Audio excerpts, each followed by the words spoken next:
What is RAM? RAM stands for Random Access Memory, which has how a computer processes data for applications and programs at any given moment. RAM is like a temporary memory bank that relies on a computer's processing power to perform multiple tasks and operations at the same time. Things like internet browser surfing, playing a video game, or watching a video streaming online simultaneously, which really impacts the performance of the computer. RAM is basically a computer chip that is programmed to access the full potential of the computer memory and power in terms of processing at any given moment, randomly.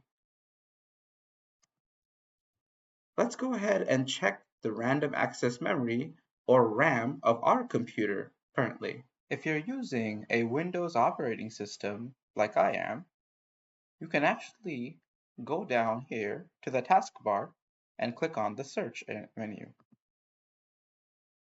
Here, you can search for something called settings and open the dialog. Once the dialog is open, you'll see a number of settings from display, sound, notifications, power and battery, storage, and much more.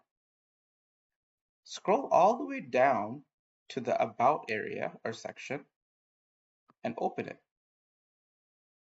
In the System to About section, it tells us very important information related to the computer system as well as the operating system that we're currently using. Here, you can find that the RAM is right here.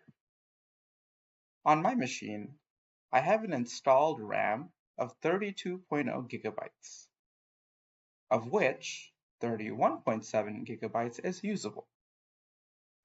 What that means is that basically, in any time of my computer processing, once I'm running an application, the internet browser, or doing any kind of heavy processing power related activity, I have available 31.7 gigabytes available to me at any given time, meaning I can access up to 31.7 gigabytes at the most optimal state. And this is the installed RAM of our computer. What is your RAM?